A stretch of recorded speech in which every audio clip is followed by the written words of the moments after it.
What if some of the children placed on the orphan trains were never truly orphans? That question sounds simple enough. But when you begin looking at the actual records, the lists, the registers, the intake documents, it becomes surprisingly difficult to answer. The paper trail that should clarify things often creates more confusion instead. And the more closely the records are examined, the more certain details begin to stand out in ways that don't fully align with the accepted explanation. Between 1854 and 1929, more than 200,000 children were transported from cities, like New York, to rural towns spread across America. That number is large, and the program behind it was presented to the public as a rescue effort, a humanitarian response to the visible suffering of poor and abandoned children living on the streets of overcrowded cities. The story, as it was told at the time, was one of compassion and opportunity. Children without homes would be given a second chance. Families in the countryside would open their doors. Everyone, in theory, would benefit. For many years, that explanation was accepted without much question. It appeared in newspapers. It was supported by charitable organizations. It was discussed in churches and community halls across the country. The program had a clear mission, a recognizable name, and a straightforward purpose.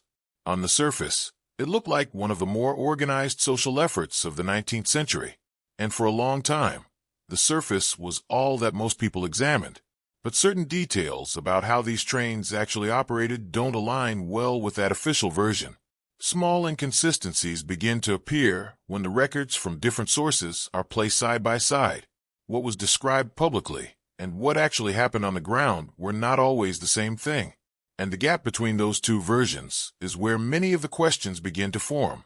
Some stops along the train routes were planned well in advance. Agents were sent ahead to notify towns, arrange gathering spaces, and inform local families that children would be arriving on a specific date. That part of the operation does appear in the records, and it suggests a degree of organization. But other stops seem to have occurred with far less preparation, or perhaps none at all. Towns that have no prior record of being contacted appear in accounts as places where children were unloaded, presented, and placed. How those towns were selected, and why some were given notice, while others apparently were not, is not clearly explained anywhere in the official documentation. Children were presented to crowds. That is not a dramatic description. It is simply what the process looked like. People gathered, often in public spaces like train depots, town halls, or churchyards. The children stood or were lined up. Interested families walked forward, asked questions, and made selections. In many cases, the entire process lasted only a few hours. A child who had woken up that morning in one place went to sleep that night in a completely different home, with people they had never met, in a town they had never seen. This raises questions not just about the speed of the process, but about what kind of evaluation, if any, was happening during those hours. There were no standardized checks. This is one of the more significant problems with the official explanation. If the program was genuinely focused on child welfare, then some form of consistent vetting should have been in place at every stop. Some families were interviewed briefly. Some were known members of the local community, vouched for by a minister or a local official. But the standards varied significantly from one location to the next. What qualified a family to receive a child in one town might not have been considered sufficient in another. And in some stops, the process appears to have been almost entirely informal.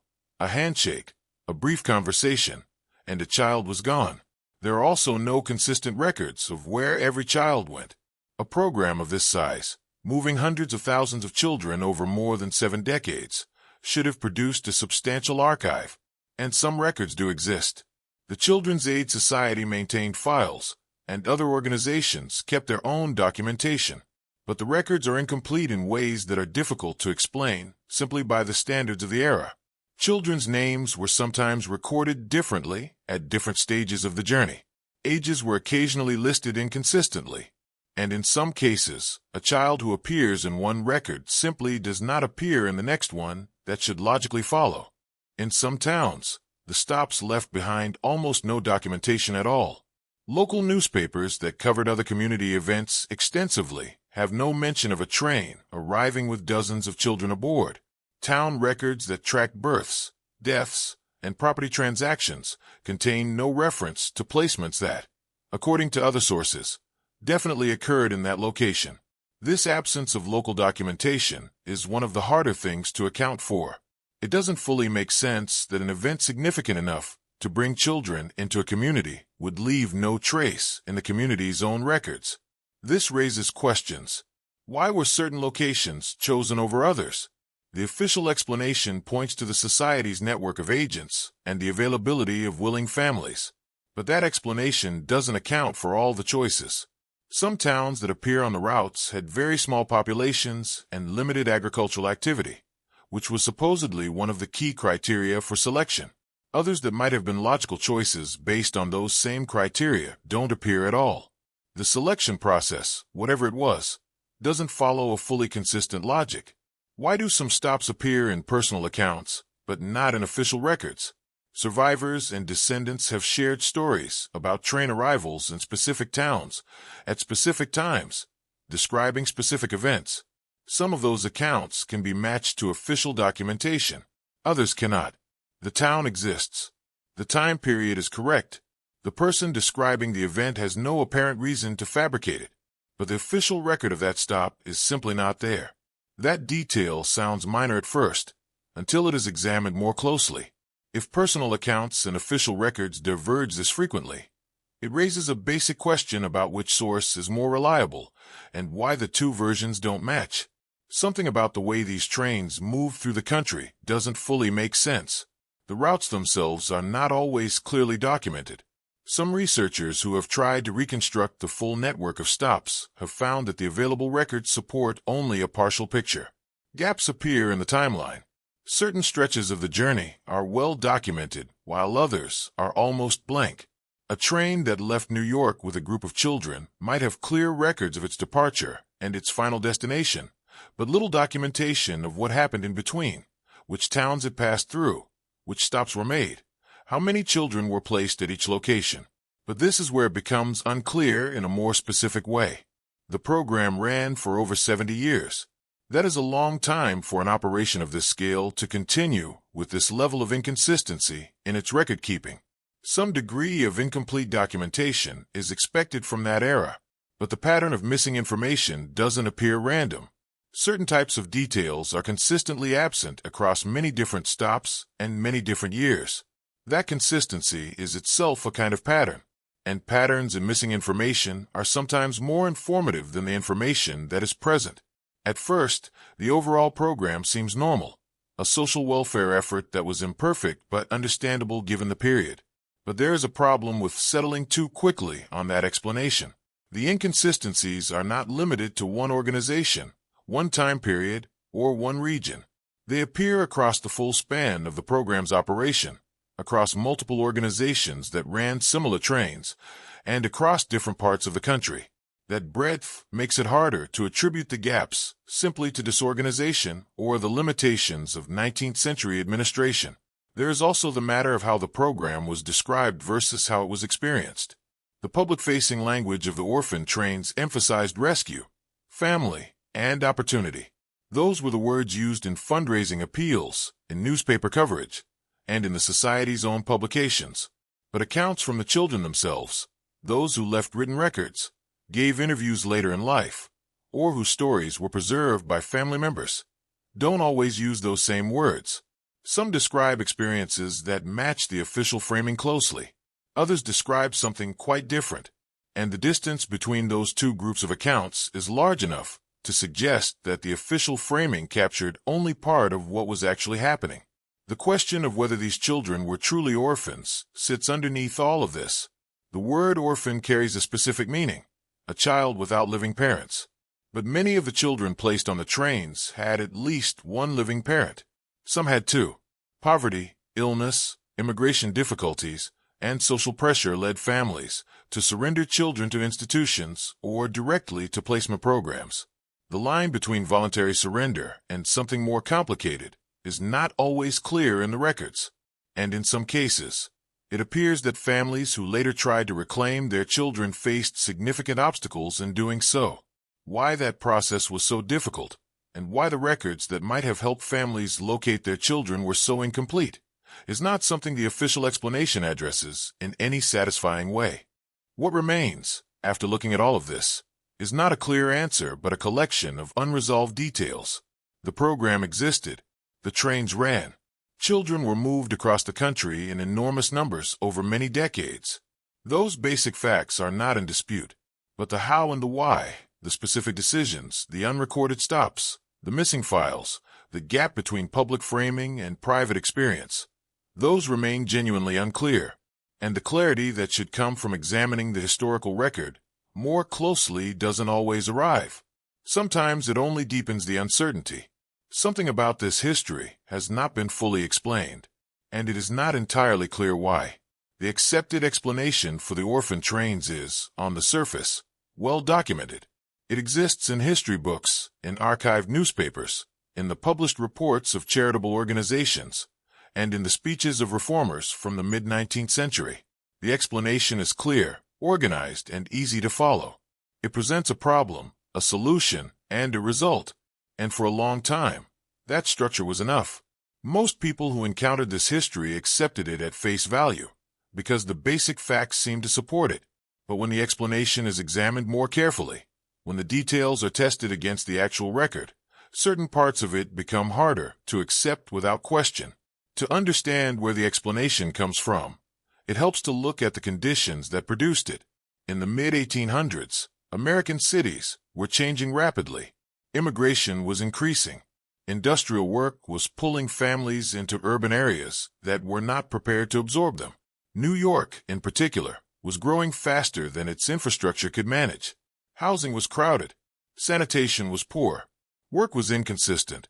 Families who arrived with very little often found that survival in the city was far more difficult than they had anticipated. And when adults struggled, children were among the first to feel the consequences. By the 1850s, the streets of New York contained a visible population of children without stable homes. Some had lost parents to disease. Tuberculosis, cholera, and typhus moved through overcrowded neighborhoods with regularity, and they left behind families that were suddenly incomplete. Others had parents who were alive but unable to provide consistent care, too ill, too poor, or too overwhelmed by circumstances to keep children fed and sheltered. Some children had simply been separated from their families during the chaos of immigration and had no clear way of reconnecting. The city had no unified system for managing this population. Children existed in a kind of administrative gap. Charles Loring Brace noticed this. He was a young minister and social reformer who had come to New York with a genuine concern for the urban poor. He walked through the neighborhoods. He observed the children, and he formed a conclusion that would shape his entire approach to the problem. His belief was that the city itself was the root cause. The environment, in his view, was corrupting. Poverty was not just a material condition. It was, in his framework, a moral one. And he believed that removing children from that environment was the most effective intervention available. This reasoning made sense to many people at the time. It also raises questions that were not widely asked then, but are harder to ignore now. In 1853, Brace founded the Children's Aid Society. The organization was built around the idea of relocation. Children would be gathered from the streets and institutions of New York, prepared for travel, and sent by train to rural communities across the Midwest and beyond. The logic was straightforward on paper. Rural families needed labor. Urban children needed homes. Placing them together would address both needs simultaneously. Brace described this as a system of mutual benefit, and that framing was central to how the program was presented to the public. It did not describe the arrangement as a labor placement. It described it as a rescue. The program structure, as officially explained, involved several steps. Agents working for the society would identify children suitable for relocation. Local agents in receiving towns would be contacted in advance.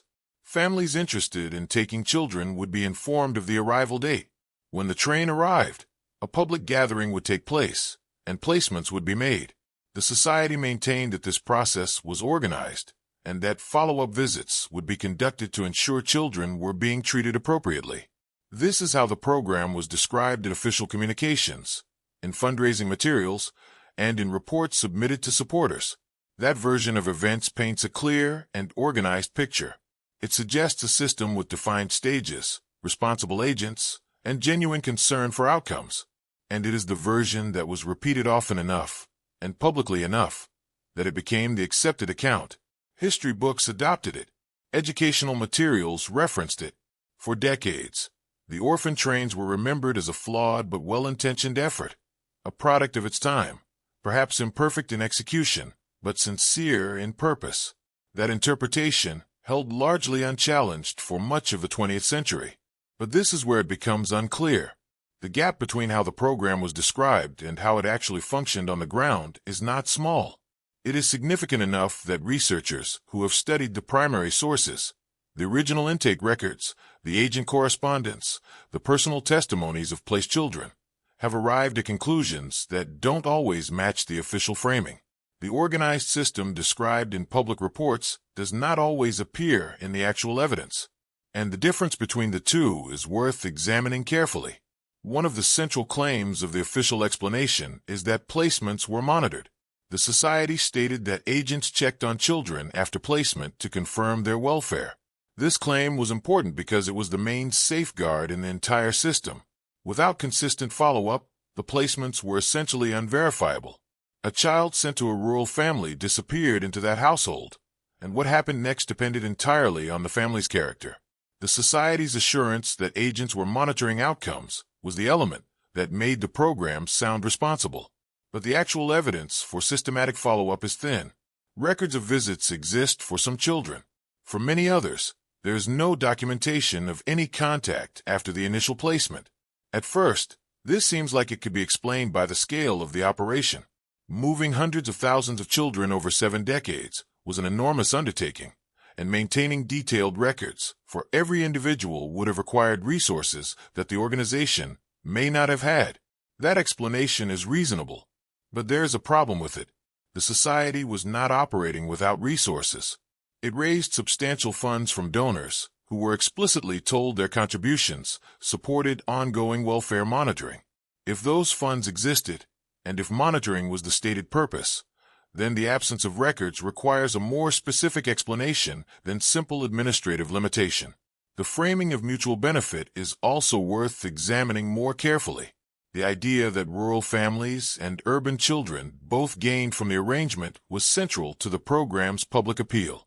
It made the process seem balanced, not charity in the traditional sense, but an exchange that served everyone involved.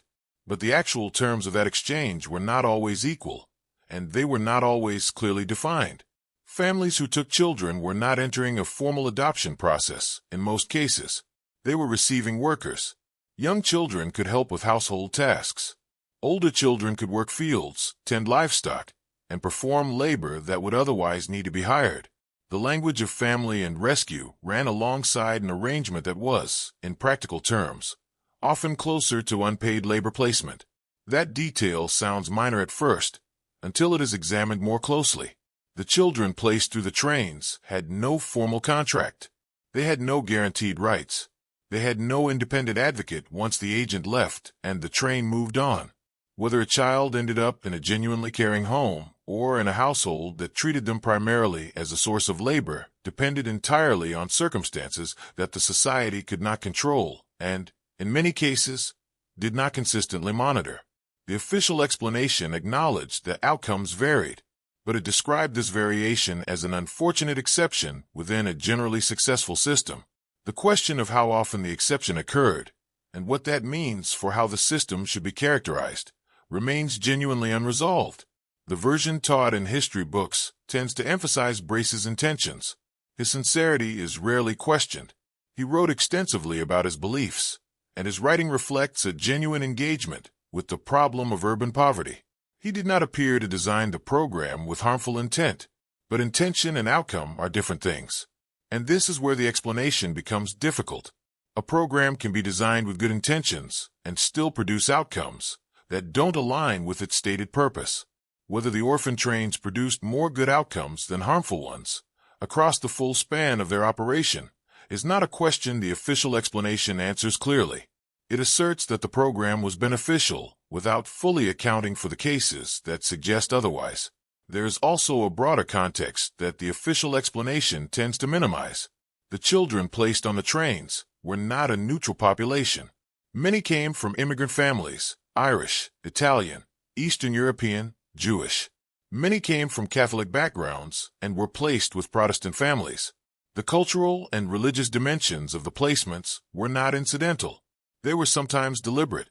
Brace's writings reflect a belief that immigrant communities in urban settings were environments of moral and social risk, and that integration into rural Protestant American households was itself a form of improvement. That framing carries implications that are difficult to separate from the program's actual design and execution. Whether those implications affected individual placements is not something the official record consistently addresses. What the official explanation does well is provide a coherent narrative.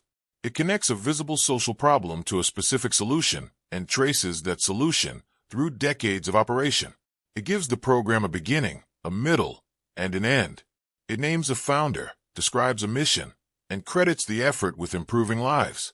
That coherence is part of why the explanation has been so durable. It is easy to follow and easy to accept, but coherence is not the same as completeness. A narrative can be internally consistent and still leave out significant parts of what actually happened, and the actual details of how the orphan trains operated on the ground, stop by stop, family by family, child by child, suggest that the complete story is more complicated than the accepted version has typically acknowledged. The explanation that has stood for decades is not entirely wrong. The conditions it describes were real. The problem it identifies was genuine. The effort that followed was substantial. But the gap between the official account and the full record is wide enough to raise questions that the explanation, on its own, does not resolve. Why certain details were consistently left out of public reporting? Why monitoring records are so incomplete for a program that claimed welfare as its mission? And why the framing of rescue was maintained so persistently even when the reality of labor placement was visible? These are questions that remain open, and they suggest that the accepted explanation, however well documented it may appear, captures only part of what the orphan trains actually were. The first serious problem with the official explanation of the orphan trains involves oversight. Not the idea of oversight, the actual evidence of it. The Children's Aid Society stated clearly, in its public communications and in its reports to donors, that agents followed up on placed children. That follow-up was described as a regular and organized part of the program. It was the mechanism that made the entire operation credible. Without it, the placements were simply transfers. Children handed to strangers, with no verification of what happened next. The society understood this, which is why the assurance of monitoring was so central to how the program was presented. But when the actual evidence of that monitoring is examined, the picture that emerges is significantly different from the one that was described. The evidence for consistent follow-up is inconsistent at best. That phrase deserves some attention because it is more than a mild observation. For a program of this scale, one that moved over 200,000 children across thousands of miles over more than 7 decades, the monitoring record is surprisingly thin. There are files that contain follow-up letters. There are reports from agents who visited placed children in specific towns during specific years. Those records exist, and they confirm that some level of follow-up did occur. But they do not confirm that follow-up occurred systematically, or that it reached every child, or that it was conducted with any regularity beyond the initial placement period. The records that exist cover a fraction of the total number of children placed. What happened to the documentation for everyone else is not clearly explained. Letters were sometimes sent. This is how the monitoring system most frequently appears in the surviving record as correspondence. A child would write to the society, or an agent would send a brief note about conditions in a particular household. These letters are genuine historical documents, and some of them contain useful information about specific placements. But a letter is not the same as a visit. A letter can be written under conditions that don't reflect the full reality of a situation. A child writing to the organization that placed them, the same organization that held authority over their circumstances, may not have written with complete freedom. That detail sounds minor at first, until it is examined more closely. The reliability of written correspondence as a welfare monitoring tool depends entirely on whether the person writing felt safe enough to report problems honestly. Occasional visits were made. That word, occasional, appears in various forms across the Society's own documentation, and it is worth pausing on. For a program whose central justification was child welfare, occasional is a remarkably limited standard. Some children were visited once after placement and never again.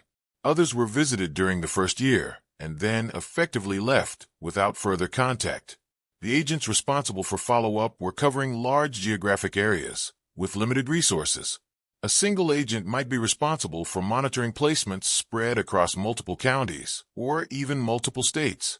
Whether that was a structural failure or a deliberate decision is not something the official record addresses directly, but the result was the same either way. A monitoring system that could not realistically have verified what was happening in most of the households it was responsible for. Some children reported never seeing an agent again after the day they were placed. These accounts come from interviews conducted later in life, from written memoirs, and from testimonies collected by researchers and descendants. They are not uniform in their descriptions. The experiences they describe vary considerably, but the specific detail of never receiving a follow-up visit appears often enough across different accounts, from different time periods and different regions, that it cannot be dismissed as isolated.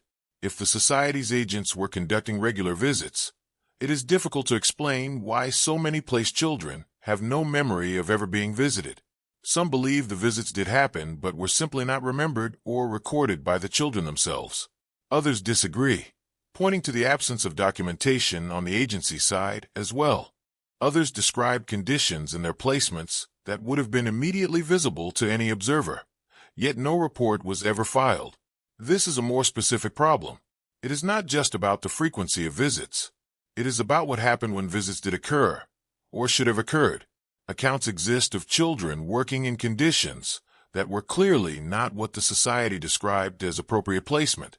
Long hours of physical labor, inadequate food, separation from any form of education. These are not conditions that would require investigation to uncover. They would have been apparent to anyone who spent a short time in the household. And yet the corresponding records, the reports that should have documented such conditions and triggered a response, are absent. That absence is difficult to account for within the framework of a program genuinely committed to welfare monitoring.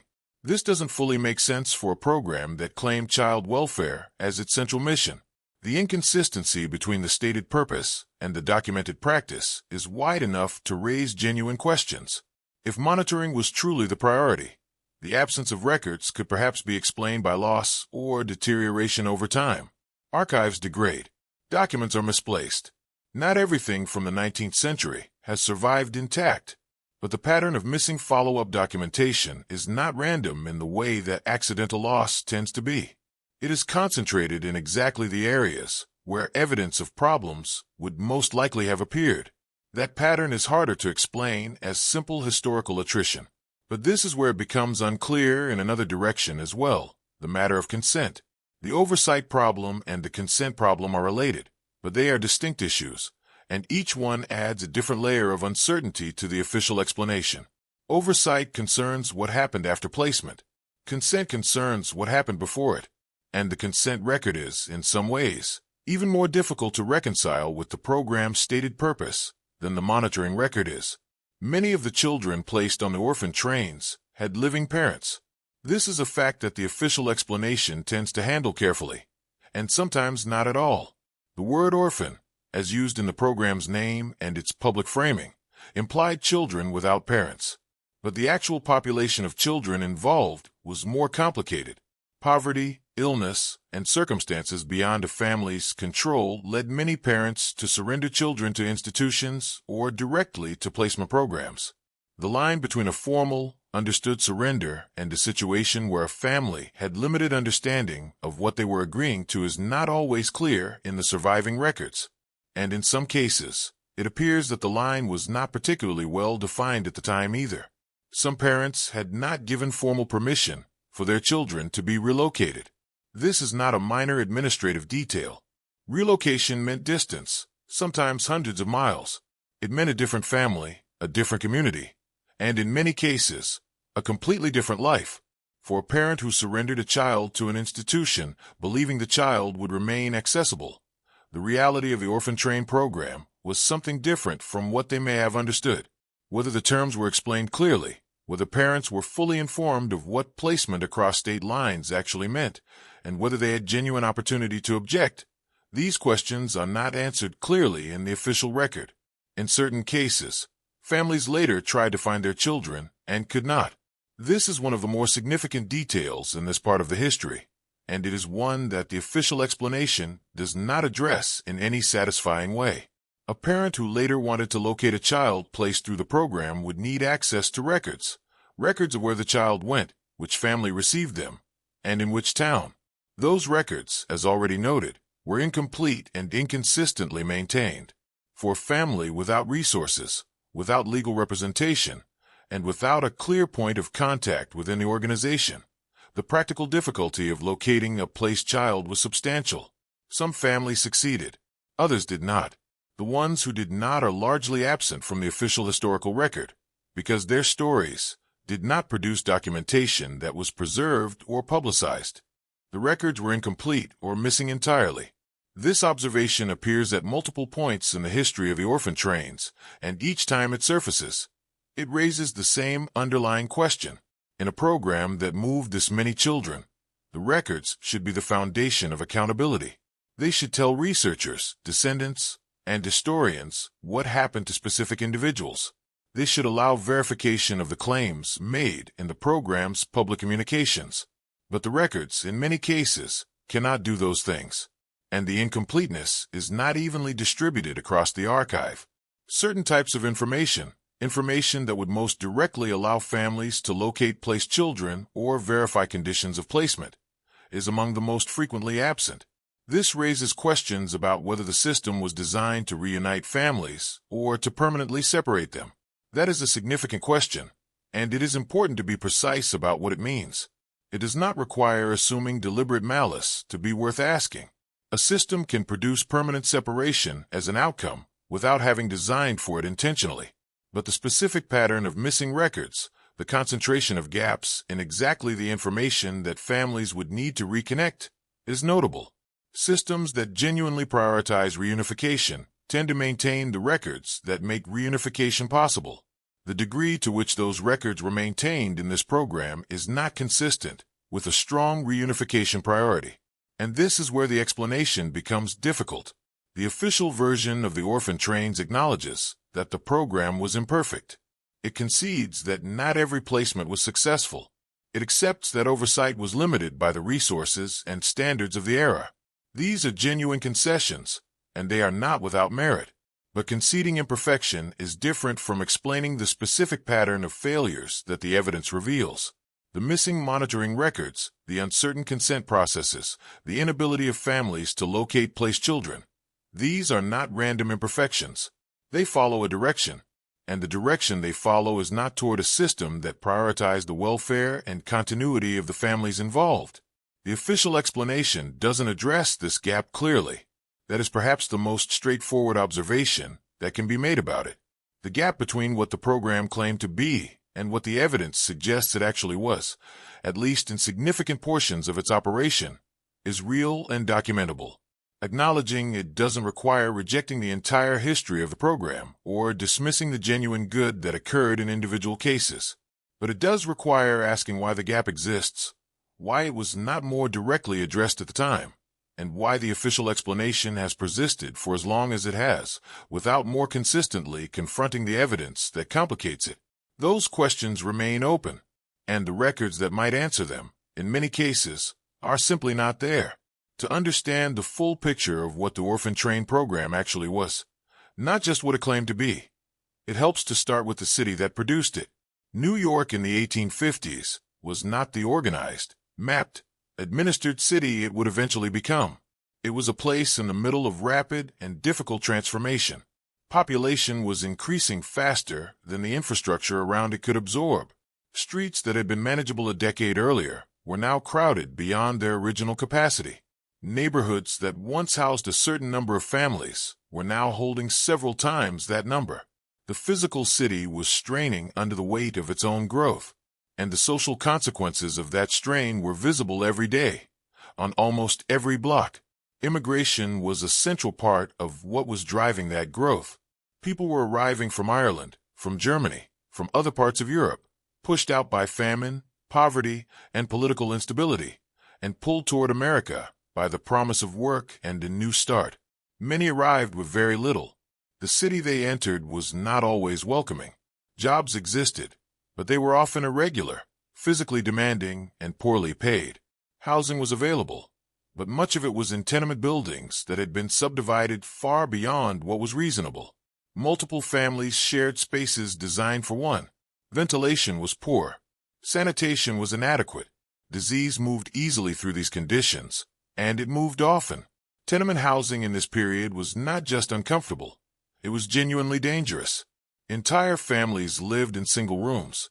Children slept alongside adults in spaces that offered no separation and no privacy. The buildings themselves were frequently neglected by landlords who collected rent but invested little in maintenance. In some blocks, dozens of families shared a single water source and minimal toilet facilities. For children growing up in these conditions, the concept of a stable domestic environment, the kind that reformers like Charles Loring Brace associated with rural life, was simply not available. That contrast was real, but whether it justified the specific solution that followed is a different question. Children without stable homes were visible on nearly every street in certain parts of the city. This was not an invisible problem existing only in statistics and reports. It was observable, daily, and public. Children worked as street vendors, selling newspapers or small goods to supplement family incomes that were never quite sufficient. Others begged, moving through wealthier neighborhoods and commercial areas in search of whatever could be obtained. Some formed loose groups with other children in similar circumstances, sharing resources and spaces in ways that gave them a kind of informal community, though not one that offered security or continuity. These children existed in the open, and their existence was noted by the people around them. But the public perception of these children was not always sympathetic. This is a detail that matters more than it might initially appear. The way a population is perceived shapes how solutions directed at that population are designed and accepted. In the newspapers of the 1850s, children living on the streets of New York were not consistently described in terms that emphasized their vulnerability or their potential. They were sometimes framed as a social threat. Words like dangerous, disorderly, and criminal appeared in coverage of the street child population. They were associated with petty crime, with dirt, with disorder.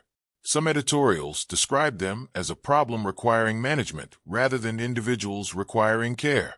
That framing was not universal. There were voices that argued for compassion and structural support, but the threatening framing was common enough to shape public opinion in a particular direction. This background matters because it directly influenced how the orphan train program was received. A program that proposed removing children from the city was easier to support when those children were already viewed, by a significant portion of the public, as a source of urban disorder.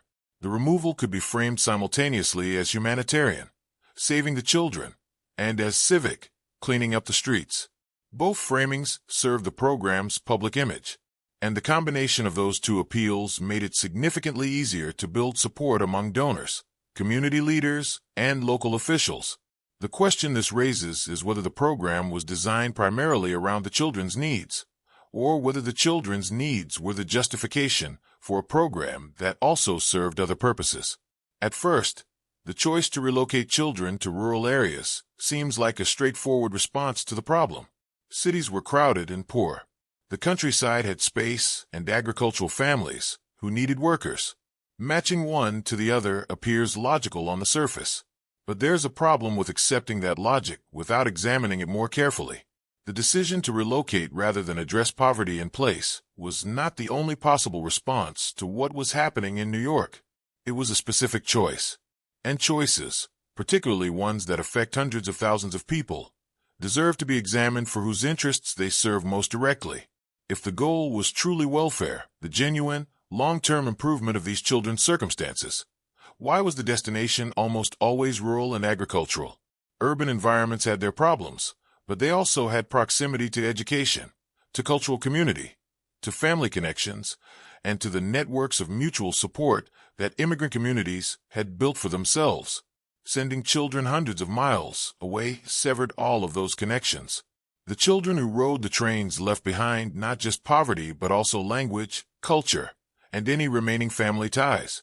Whether that severance was an unfortunate side effect of an otherwise good idea, or whether it was a more deliberate outcome, is not something the official explanation examines with any consistency.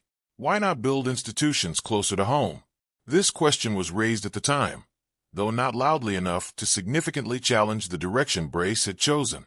Other reformers of the period argued for urban orphanages, training schools, and community support structures that would address poverty without displacing families and children from their existing environments. Those arguments did not prevail. The Children's Aid Society's model of relocation became the dominant approach, at least within the network of organizations that followed Brace's lead. But the alternative approaches existed. They were proposed, and the reasons they were rejected are not fully explained in the standard accounts of this history. Why not strengthen urban support systems? New York in the 1850s did have charitable organizations operating within the city. Churches provided some support. Various voluntary associations attempted to address specific dimensions of urban poverty, but these efforts were fragmented and underfunded. A large-scale investment in urban social infrastructure, housing reform, public health, education, and labor protections was not politically achievable at the time, for reasons that had more to do with economic interests and political priorities than with any genuine assessment of what would best serve poor families. The city's problems were, in significant part, the result of conditions that powerful interests had little motivation to change. And this is where the explanation becomes difficult. The orphan train program did not challenge those conditions. It worked around them by removing children from the environment rather than changing it. The choice to relocate rather than rehabilitate was presented as obvious. That presentation deserves scrutiny. When a decision is described as obvious, it tends to discourage examination of the alternatives. Brace wrote and spoke as though the benefits of rural placement over urban institutional care were self-evident. His public communications did not dwell on the reasons other approaches were rejected. They simply proceeded as though the relocation model was the natural and logical response to the situation. And because the framing was accepted widely enough and quickly enough, the underlying choice never received the sustained critical examination it warranted. The decision solidified into policy before the questions around it were fully asked. But it was a specific decision, one that served certain interests more clearly than others. Rural families needed labor. That is a straightforward economic reality of agricultural communities in the mid-19th century. Farm work required hands, and hiring workers was an ongoing expense. The children placed through the orphan trains provided a source of labor that was not formally compensated in most cases. Families who took children received their work without the costs associated with hired help. This was not a hidden aspect of the arrangement. It was openly described as part of the mutual benefit. But mutual benefit implies roughly equal exchange. Whether a child's labor was equivalent in value to the food, shelter, and, where it occurred, education they received is a calculation that was never formally made, and whose terms were entirely controlled by the receiving family. Some believe that Brace and the society genuinely prioritized children's welfare, and that the labor dimension of the placements was secondary in their thinking. Others disagree, pointing to the language of the program's own materials, language that frequently emphasized the productivity and usefulness of placed children to receiving families.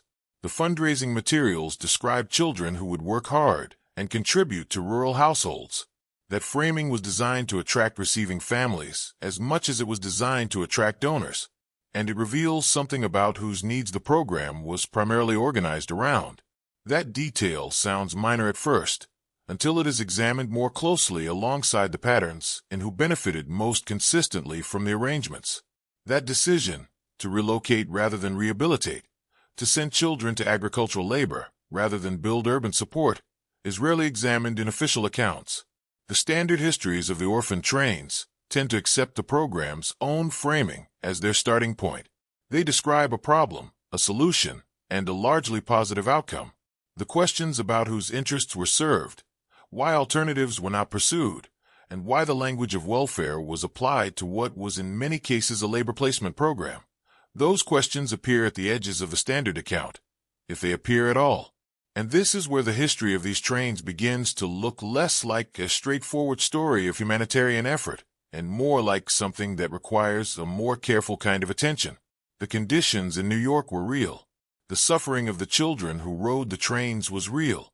None of what is being examined here requires dismissing those realities. But the gap between the conditions that existed and the specific solution that was chosen, and the interests that solution most reliably served, is a gap that the official explanation tends to close too quickly. The decision to move children out of cities and into rural labor situations was made in a specific context by people with specific beliefs and specific interests, in a society with specific structures of power. Understanding that context doesn't simplify the history. It complicates it, and that complication is exactly what the standard accounts have most consistently left unexamined. At first, the train stops seem organized. The program had agents. It had schedules. It had a network of towns that had been contacted in advance and communities that had agreed to participate.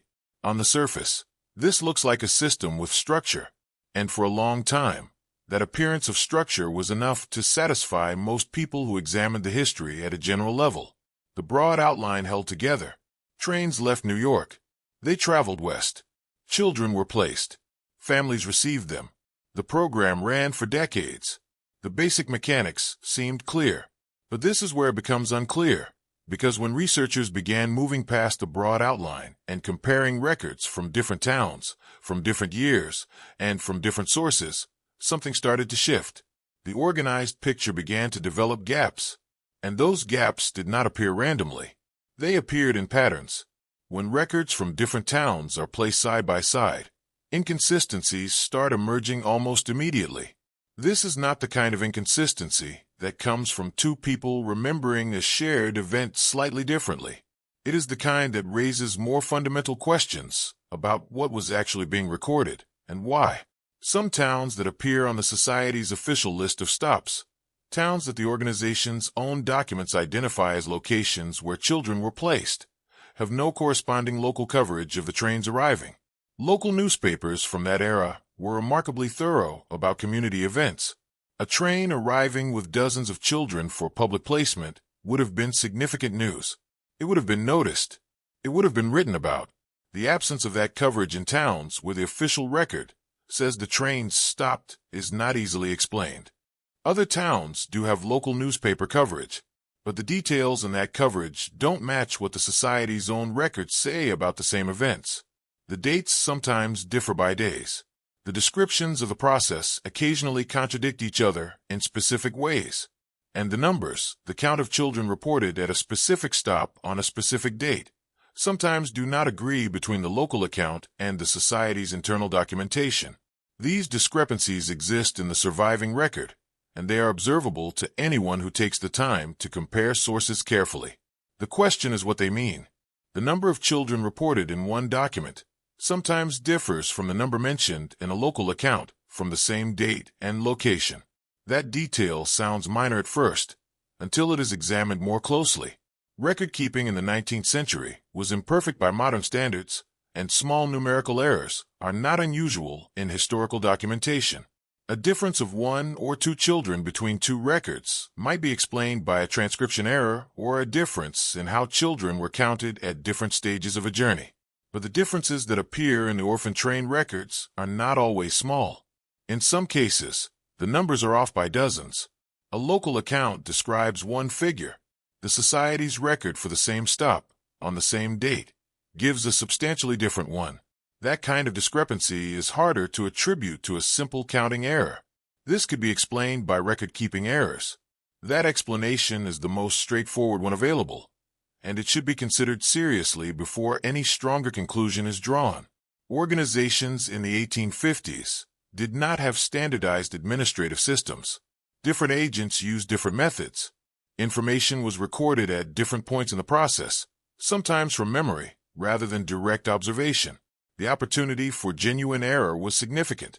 Some researchers who have studied the records closely are willing to attribute many of the inconsistencies to these ordinary limitations.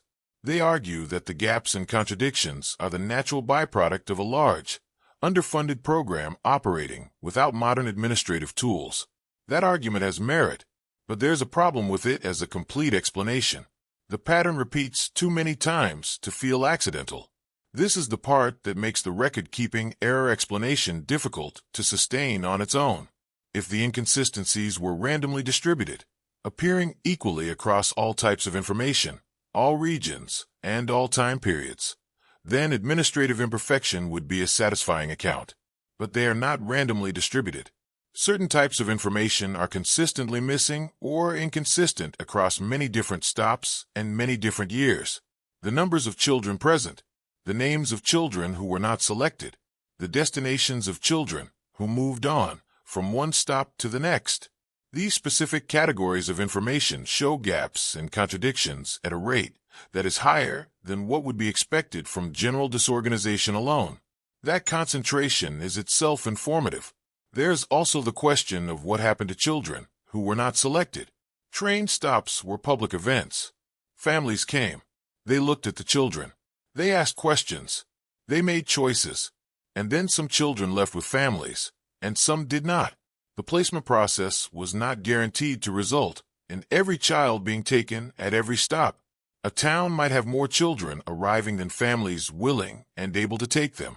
Or the families who came might be looking for specific characteristics, age, health, apparent strength for labor, and not every child present would meet those criteria. The result was that some children left each stop without being placed. And what happened to those children is one of the least clearly documented aspects of the entire program. The official accounts are vague on this point.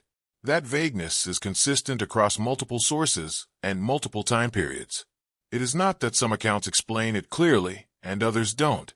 The explanation itself, what the process was for children who remained unplaced after a stop, is simply not described with any precision in the documents that survive. Some general statements suggest that children were moved to the next stop on the route. Others imply they might have been returned to New York. But the specifics of how that decision was made, who made it, and what the criteria were are absent from the record in a way that raises genuine questions. Some children described riding the trains for weeks. These accounts come from personal testimonies, children who later recalled their experience of the placement process from their own perspective. And what they describe is not a single stop, a single presentation, and a placement. It is a repeated process. The same child presented at one town, not selected, moved to the next town, presented again, not selected again, and so on across multiple stops over an extended period.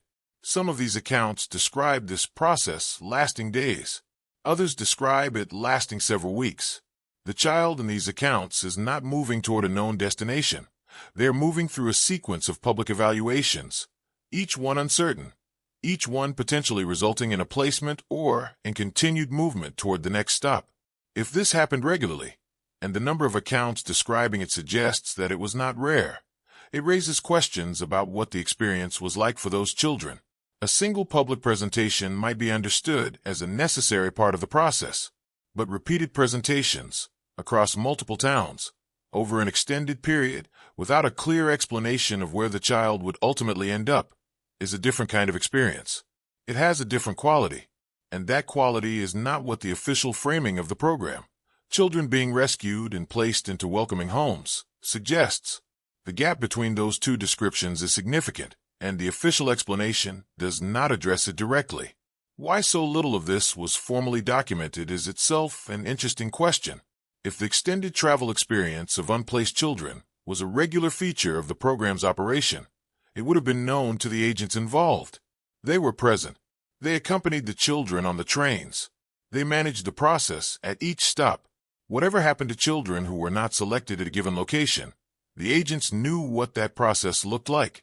Yet the documentation of it is thin in a way that is difficult to explain by simple oversight.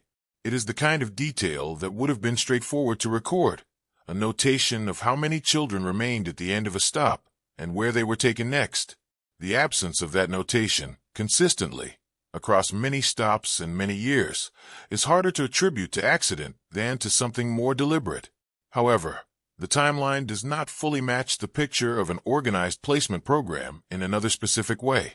If children were riding the trains for weeks at a time, being presented repeatedly without being placed, then the total duration of the journey for those children was considerably longer than the official descriptions of the program suggest. The standard account presents the trains as moving efficiently from departure to placement, a journey with a beginning and a relatively prompt end. But extended travel for unplaced children implies a different structure.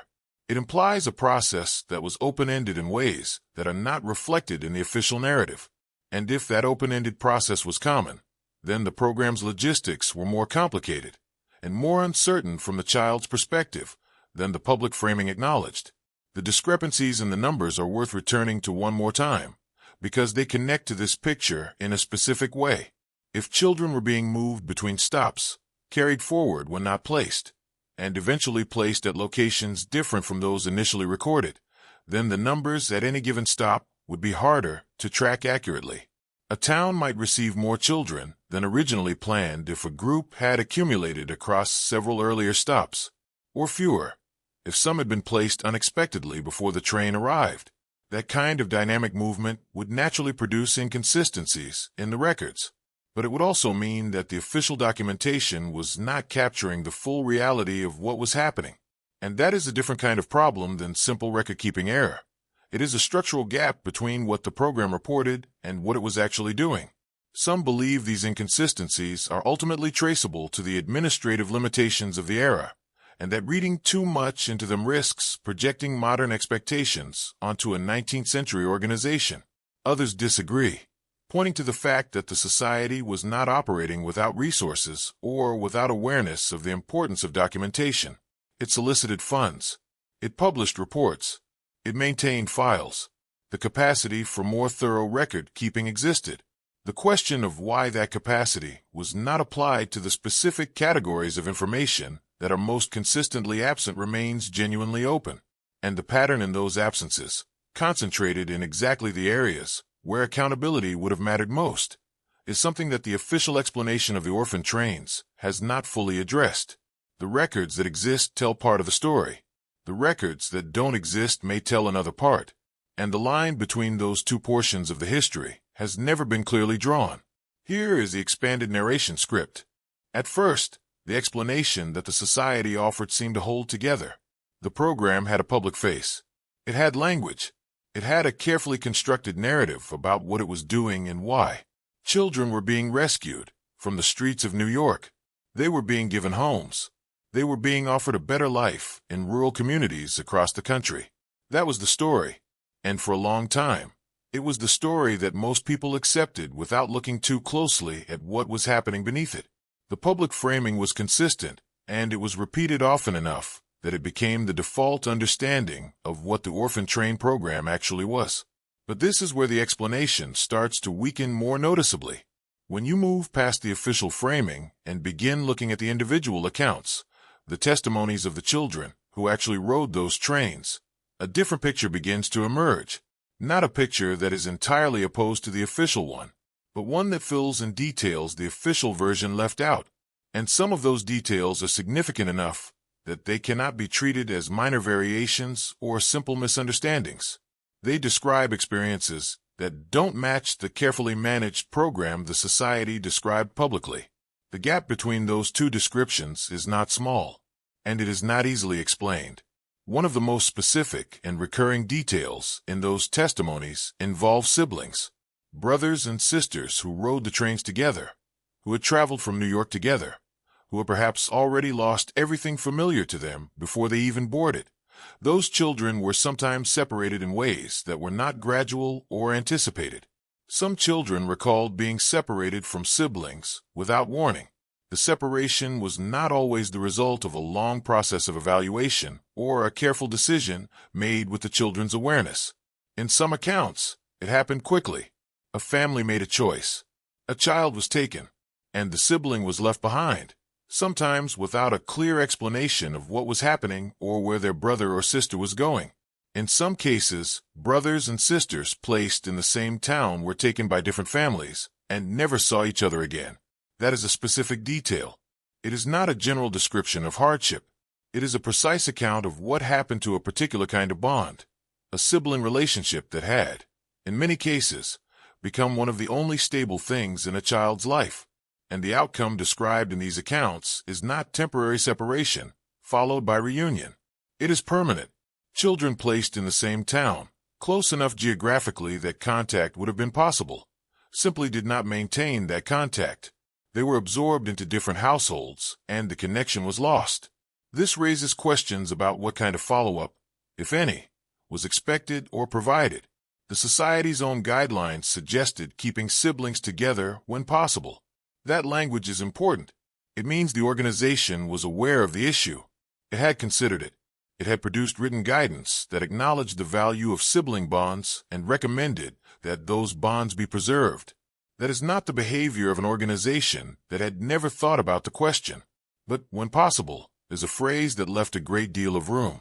It is a phrase that could justify almost any outcome, because almost any outcome could be described as the result of what was possible under the circumstances.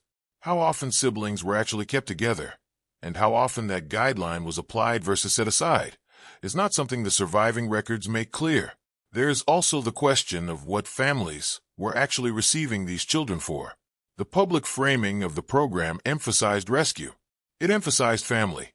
It used language that suggested children were being welcomed into homes as members of those households, not as employees, not as labor, but as children who would be raised and cared for.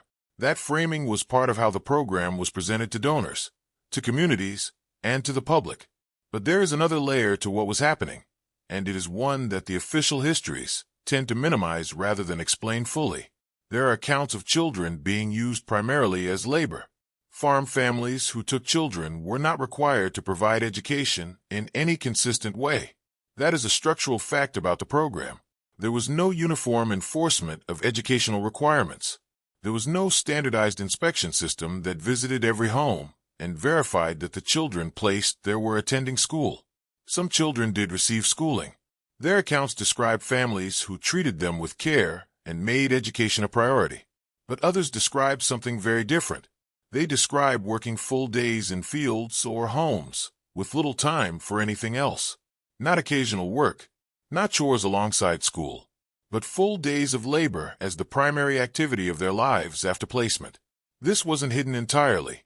The program was openly connected to the idea of providing labor to rural families. The agricultural communities that received the trains were not being told that the children were available purely for companionship. There was an acknowledged dimension of usefulness. Rural families needed help. The program provided children who could provide that help. That connection was not a secret, but the public framing still emphasized rescue and family rather than work placement.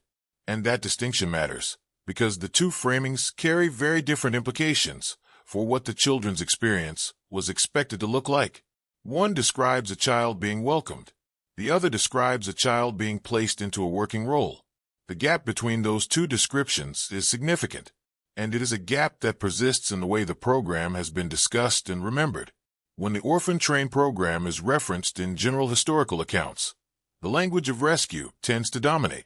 The image of children finding homes, finding stability, finding opportunity. That is the image most commonly associated with the program. The labor dimension, the accounts of children working rather than studying, the descriptions of placements that look more like work arrangements than adoptions. Those details appear less frequently in the popular understanding of what happened, and that imbalance is itself worth noting, because it suggests that the framing applied during the program's operation has continued to shape how the program is understood long after it ended. Why the framing was so carefully managed is itself an unanswered question. Organizations that solicit public support have reasons to present their work in the most favorable light possible. That is not unique to the Children's Aid Society. It is a common feature of how institutions communicate with the public. But careful framing and incomplete disclosure are different things. And when the gap between the official description of a program and the lived experience of the people it affected is large enough, the question of why that gap was maintained becomes harder to dismiss.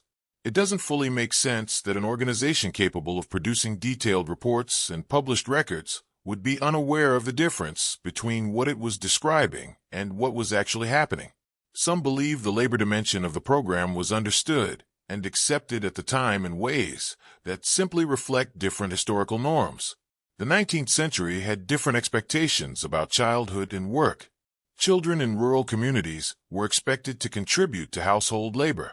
The idea that a child placed with a farm family would work on that farm would not have seemed unusual or troubling to many people living in that era. Others disagree, pointing to the fact that the program's own language promised something closer to family membership than labor placement. The tension between those two positions is not easily resolved, and the records do not provide a clear answer about which framing the society itself believed was accurate. What the testimonies do provide is a more granular view of the range of experiences that children had after placement, and that range was wide. Some children describe placements that were genuinely positive, families who kept their word, who provided care and education, who treated them as members of the household. Others describe the opposite. The difference between those two kinds of placements was not predictable from the outside. A family that appeared suitable at a train stop presentation might behave very differently once the agent had moved on and no one was watching.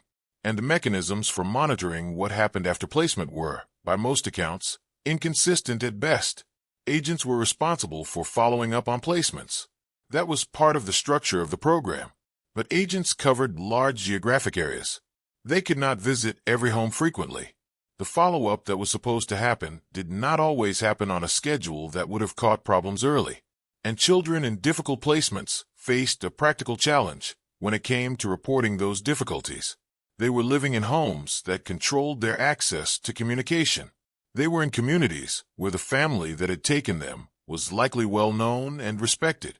The social dynamics of their situation did not make it easy to raise concerns. Some children described adjusting their accounts when agents did visit, not because they were instructed to, but because they understood the consequences of saying the wrong thing. This raises questions about how much the official record of placement outcomes actually reflects what those outcomes were. If children were adjusting what they said during follow-up visits, and if follow-up visits were infrequent or inconsistent, then the reports that agents filed about the condition of placed children would not be fully reliable. They would reflect what was visible and what was reported, not necessarily what was happening. And the gap between those two things could be significant in cases where the placement was not working the way the program intended. That gap is not something the official record acknowledges directly, which makes it difficult to estimate how common it was. There is also the broader question of what happened to the program's reputation as these accounts accumulated. The testimonies that describe difficult placements did not stay entirely private. Some were collected, some were published, some reached people in positions to ask questions about the program's practices. Yet the program continued for decades, and its public framing remained largely stable throughout that time. The language of rescue and family persisted even as individual accounts of labor and separation continued to surface. How that stability was maintained, why the official narrative did not shift more significantly in response to the evidence that was emerging, is a question that the available record does not fully answer. And this is where the explanation becomes difficult. The program was not operating in isolation. It had observers. It had critics at various points in its history. It had people who raised specific concerns about specific practices. But the response to those concerns, at least in the public record, tends toward reassertion of the official framing rather than engagement with the details being questioned. Reports were published. Statistics were cited. The language of benefit and rescue was repeated. What was not done, at least not in any systematic way that appears in the surviving documents, was a direct accounting of the gap between the program's public description of itself and the experiences that children were describing from inside it. That gap was never fully closed, and the records that remain make it clear that it was known, at least in part, to people who had the capacity to address it. Why they did not remains one of the more genuinely unresolved questions in the history of the Orphan Train program. Here is the expanded narration script. When the Orphan Train program is examined stop by stop, the individual pieces seem manageable. One town received children. Another did the same. An agent traveled a route. Families came forward. Placements were made. Each individual stop, looked at on its own, appears to be part of a functioning system moving in a consistent direction. But this is where the picture begins to shift, because when those stops are studied together, when the full map of the program is laid out and examined as a whole rather than as a series of isolated events, patterns begin to emerge that are harder to explain. And those patterns raise questions that the individual stops, looked at separately, do not. The first pattern involves geography. Not every region of the country received children in equal numbers. That much is clear from the records that survive. Certain regions received far more children than others. Some states appear repeatedly, showing up across multiple years, across multiple agents, across multiple documented routes. Other states barely appear at all, even when their agricultural profiles would seem to make them reasonable destinations for a program that was explicitly connecting urban children with rural communities. The distribution was uneven, and the unevenness was not small. It was significant enough that it cannot be treated as a minor variation in how the program operated from year to year. That detail sounds minor at first. A program operating across a large country over several decades would naturally have uneven reach. Resources were limited. Not every region could be served equally. That is a reasonable starting point. But the unevenness in the orphan train records does not look like the kind of uneven distribution that comes from simple resource limitations. It has a shape. Some states cluster. Others are almost absent. And the states that are almost absent are not obviously different from the ones that appear frequently, at least not in ways that the official record explains. The agricultural profiles of many underrepresented states were similar to those that received children regularly. The populations were comparable. The need for rural labor existed in both.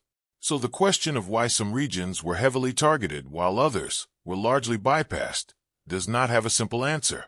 Some researchers suggest the explanation lies in where the society had existing agent networks. Agents were the practical mechanism through which the program operated. They identified receiving communities. They made advance arrangements. They managed the process on the ground. Without agents in a region, the program could not function there. And if the society's agent network was denser in certain states than others, that concentration would naturally produce uneven distribution. This explanation has some support in the records. There are states where agent activity is well documented, and those states do tend to appear more frequently in the placement records.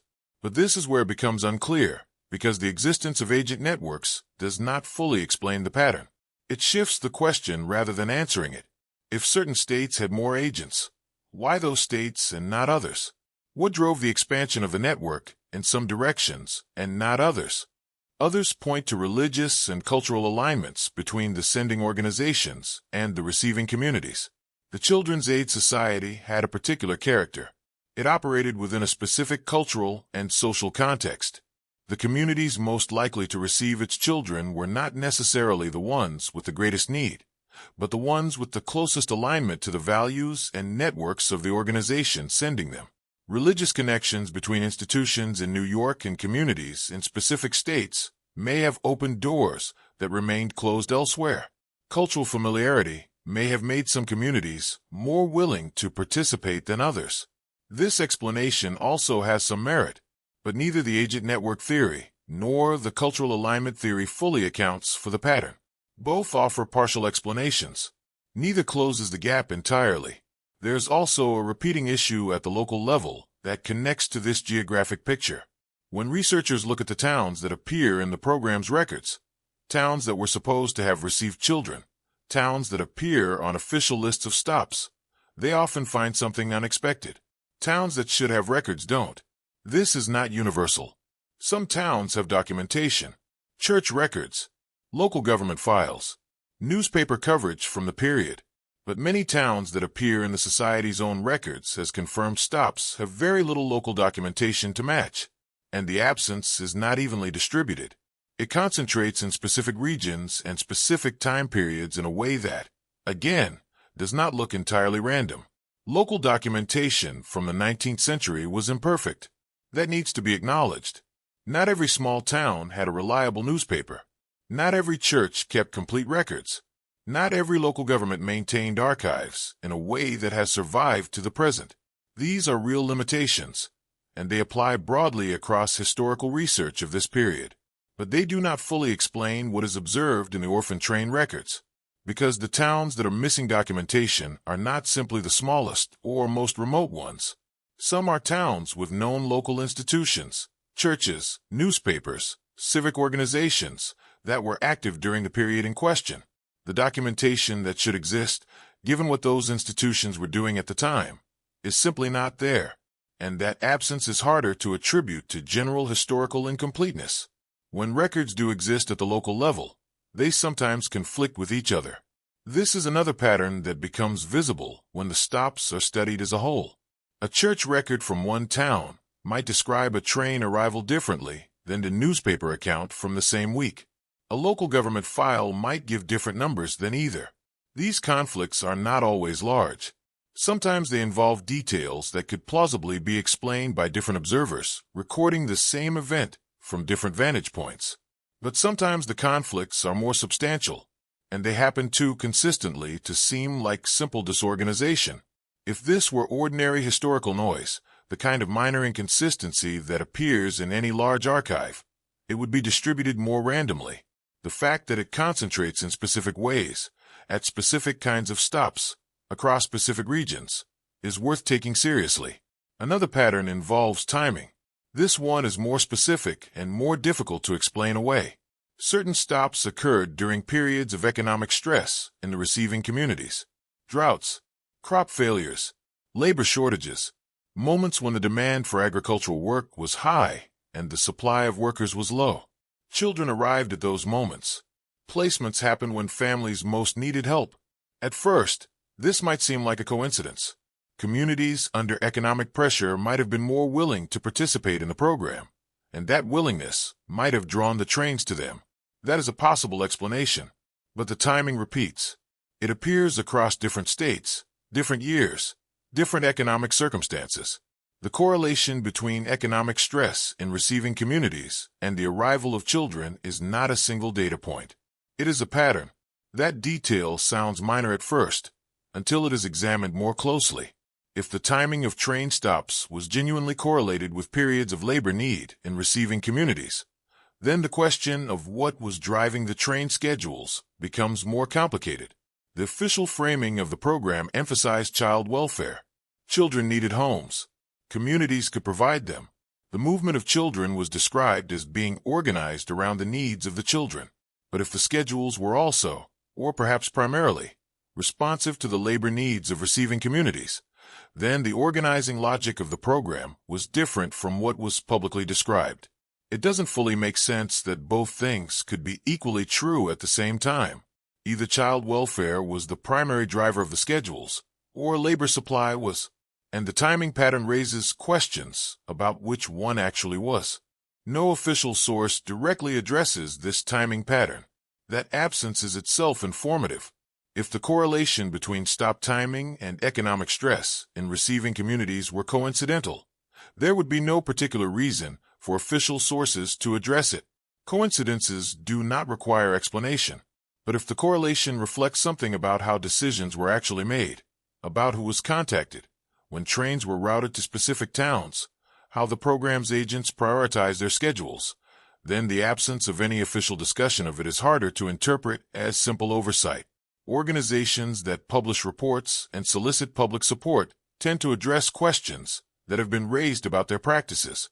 The timing pattern, if it had been raised as a concern, would likely have generated some kind of response.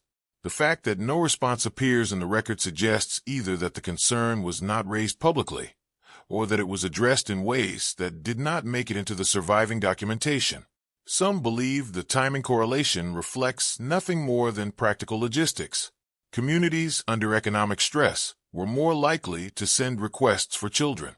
Agents who received more requests from a region would naturally route trains there more frequently. The schedule followed demand, and demand was higher when communities were struggling. This explanation keeps the child welfare framing intact. Others disagree. They point to evidence that the society was not simply responding to community requests, but was actively identifying receiving locations in ways that considered their economic conditions. If agents were selecting communities, partly on the basis of their capacity to use child labor, then the timing pattern is not a coincidence. It is a feature of how the program was designed to operate. The broader picture that emerges from studying these patterns together is one of a program whose actual operational logic may have differed from its stated logic in ways that were consistent and structural rather than occasional and accidental. The geographic concentration, the missing local records, the conflicts in surviving documentation, and the timing correlations are not four separate anomalies. They appear together in overlapping ways, across the same regions and the same time periods. That overlap is the part that is hardest to explain by any single simple cause. If each pattern had a different explanation, the overall picture might be cleaner. But when patterns cluster, when the same regions that show uneven distribution also show missing records, and the same stops that appear in documentation conflicts also appear in the timing correlations, the clustering itself becomes part of the evidence. This raises questions about what kind of investigation would be needed to address these patterns adequately. The surviving records are incomplete. That is established. But incompleteness in records is not the same thing as the absence of answers. Some of what is missing may exist in archives that have not been fully examined. Some may have been removed or lost in ways that could themselves be documented if the right sources were consulted. The pattern of what is absent, if mapped carefully, might be as informative as the pattern of what remains. And that kind of mapping has not been done comprehensively, at least not in any way that has produced a public accounting of what the gaps actually look like when viewed as a whole. And this is where the explanation becomes difficult. The Orphan train program operated for decades. It was large enough to have left significant traces in the historical record. The traces that do exist are uneven in ways that reflect something about the program's actual operations, not just its public descriptions of those operations. The patterns visible in the surviving records point toward questions that the official history has not fully engaged with. Why certain regions were prioritized? Why local documentation is missing in specific places? Why timing correlations exist between stop schedules and economic stress? Why those correlations were never addressed in official sources? These questions remain open. The records that exist raise them, and the records that don't exist may be the reason they have stayed open for as long as they have. Here is the expanded narration script. For a long time, the conversation about the orphan trains focused on one organization. The Children's Aid Society was the most visible institution connected to the program. It published reports. It maintained files. It had a public presence and a recognizable name. When researchers and historians examined the orphan train movement, the Society's records were the natural starting point. They were the most accessible. They were the most detailed. And because they were the most available, they became the primary lens through which the program was understood. But this is where the picture becomes incomplete, because the Children's Aid Society was not operating alone. The orphan trains were not the only program of their kind. That is a fact that does not always receive enough attention in standard accounts of this history. Other organizations were doing similar work during the same period. Some were religiously affiliated, connected to Catholic, Protestant, or other denominational networks that had their own institutional relationships there, own receiving communities, and their own ways of operating. Some were privately funded, run by individuals or smaller groups that had less public visibility than the society, but were nonetheless moving children across significant distances. The landscape of child placement in the 19th century was not a single program with a single set of practices. It was a collection of overlapping operations, some large and some small, some well documented and some barely recorded at all. Not all of these organizations followed even the limited guidelines the society had established. The Children's Aid Society, whatever its limitations, had produced written guidelines for how placements should be handled. Those guidelines were inconsistently applied, as has already been established. But they existed. They represented at least a stated standard against which the program's practices could in principle be measured. Other organizations operating in the same space did not necessarily have equivalent standards. Some had no formal guidelines at all. They operated on the basis of individual judgment, local arrangements, and whatever informal norms existed within their particular networks. The variation between organizations was significant, and that variation matters. when trying to understand what the child placement movement as a whole actually looked like. Some of these programs are even less documented than the main trains. That is a striking fact when you consider how limited the documentation of the Society's own operations already is. The gaps in the Society's records are significant enough to make a complete picture of its work difficult to construct, but at least a substantial body of records exists. For some of the smaller organizations that were operating simultaneously, the surviving documentation is thin to the point of being almost non-existent. A name appears in a reference. A few letters survive in an archive. A local newspaper mentions an arrival of children connected to an organization that cannot be clearly identified from the description. The historical trace of some of these operations is so faint that it is difficult to confirm even basic facts about what they were doing, where they were operating, and how many children moved through them. Children moved through networks that overlapped in ways that are difficult to trace today. This is one of the more specific problems that emerges when the full scope of the child placement movement is considered. A child might begin a journey connected to one organization and end up placed through the arrangements of another. Transfer points existed, locations where different networks intersected, and where children could move from one system to another without that transition being clearly recorded in any single archive. The records of one organization would show a child departing. The records of another might show a child arriving. Whether those two records describe the same child, or what happened in between, is often impossible to determine from the surviving documentation alone. Some children appear in records under different names at different points. That detail, examined closely, is one of the more unsettling aspects of the historical record.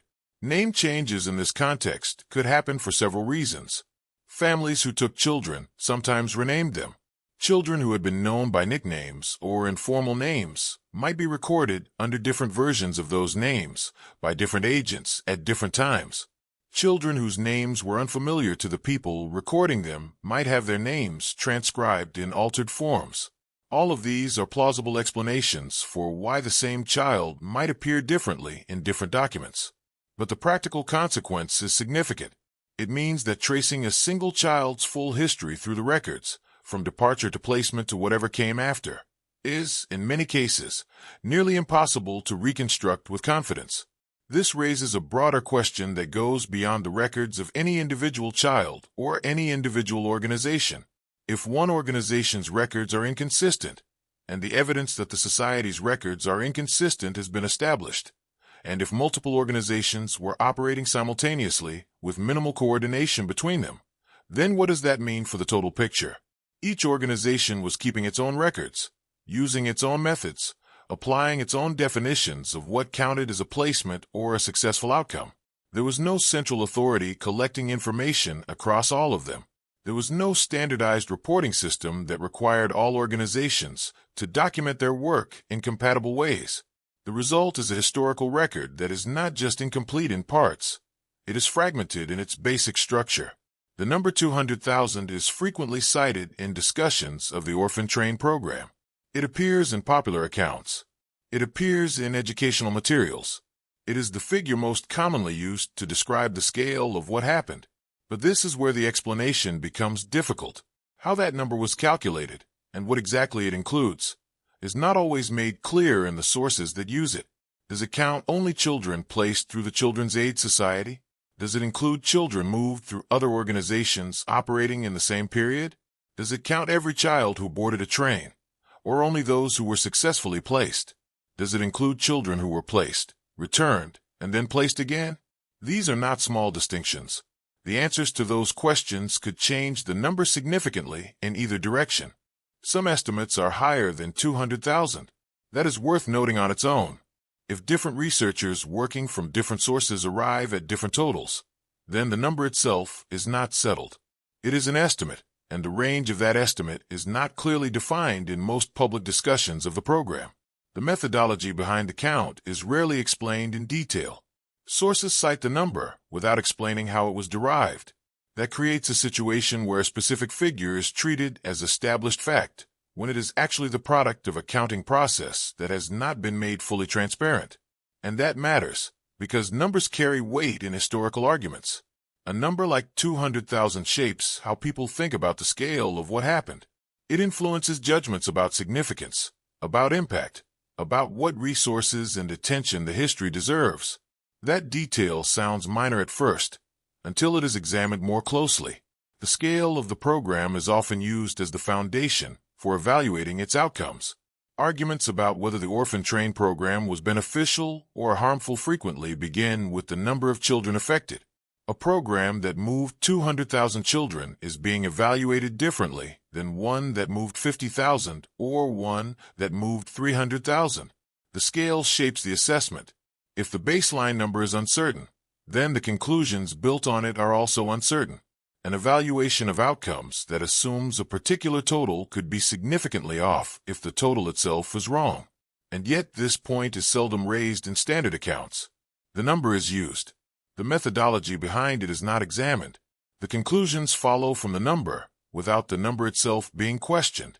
Some believe the 200,000 figure is approximately correct even if its exact derivation is unclear.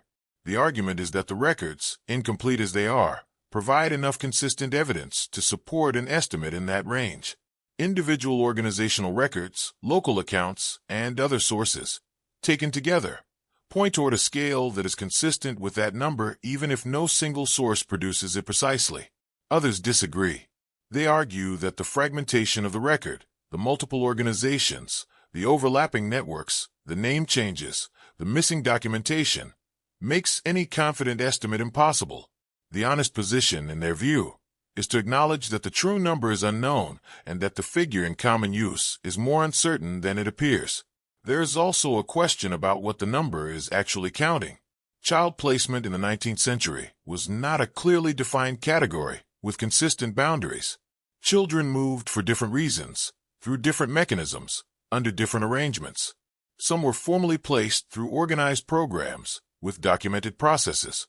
Others moved through more informal arrangements that may or may not have been captured in any organizational record. Some children who are counted may have had experiences that look very different from what the orphan train label suggests. Others whose experiences were closely aligned with the program's practices may not appear in any count at all. The category itself is less stable than the number implies. This connects back to the broader problem of what the historical record of the orphan train movement is actually capable of showing. Records were kept by organizations with interests in how their work was perceived. Those organizations made choices about what to document and how to describe what they documented.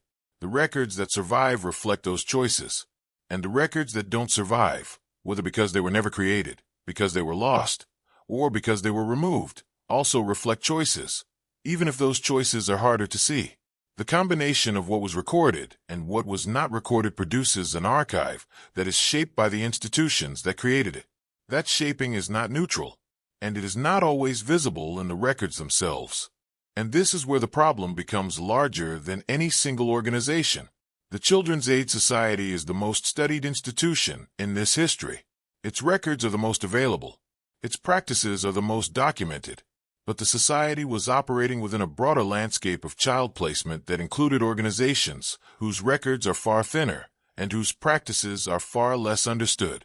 The conclusions that researchers have reached about the orphan train movement are based primarily on what is knowable about the most visible part of that landscape. The less visible parts, the smaller organizations, the overlapping networks, the children whose histories cannot be reconstructed, remain largely outside the frame of the historical account. How much of the total picture those less visible parts represent is itself unknown. They could be a small fraction of the whole, or they could be substantial. The surviving record does not provide a reliable way to estimate what proportion of the child placement movement's full activity it actually captures. That uncertainty has consequences for every claim made about the program's scale, its outcomes, and its significance.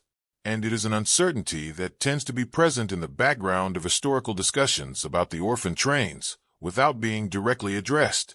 The number is cited. The methodology is not examined. The gaps are noted briefly, if at all, and then the account moves forward as though the foundation is more solid than the evidence actually supports. That gap between the confidence of the claims and the uncertainty of the foundation is one of the more persistent unresolved features of how this history has been told. Here is the expanded narration script. One of the more unusual features of the orphan train history is that it has not produced a single agreed-upon interpretation. Most historical events, even complex and contested ones, eventually develop a dominant narrative, a version of events that becomes the standard account, the one that appears most frequently, and that most people encounter first. That dominant narrative may be challenged. It may be revised over time, but it tends to exist. With the orphan train program, that kind of settled consensus has not fully formed. Different researchers have looked at the same evidence and reached very different conclusions. And those differences are not minor variations in emphasis. They are fundamental disagreements about what the program actually was. That situation is worth pausing on. The orphan train program ended more than a century ago. The organization most closely associated with it has been studied by historians, sociologists, journalists, and researchers across many decades. A substantial body of work exists on the subject. And yet the basic question of what the program's primary purpose was, what it was actually doing, and for whom, remains genuinely contested. This is not a case where evidence is simply waiting to be found and interpreted. Researchers are working from the same archives, reading the same documents, and arriving at conclusions that are fundamentally different from each other. That kind of persistent disagreement, sustained over a long period among people who have examined the evidence carefully, is itself informative. Some view the orphan trains as a genuine humanitarian effort. This is the interpretation that appears most frequently in popular accounts of the program. In this view, the society and the organizations connected to it were responding to a real and serious problem. The streets of New York in the mid-19th century had large numbers of children who were genuinely without stable homes or reliable care. The conditions those children were living in were documented by observers at the time and are not seriously disputed.